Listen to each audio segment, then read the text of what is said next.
মানুষ আসলে তখন ভালোবাসে না যখন সে পেয়ে গেল।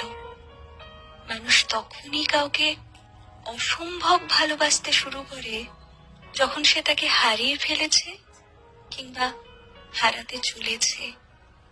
এটা জগতের অদ্ভুত এক নিয়ম।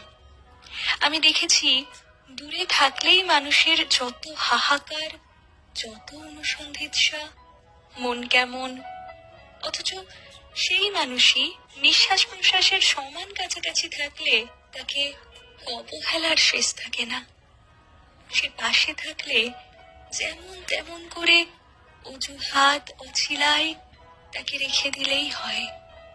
অথচ একদিন, এক মুহূর্তের জন্য সে চোখের আড়াল হলে মনে হয় একটা গোটা জীবনে এর থেকে বেশি দুঃখ আর কোথাও নেই। এমন কেন?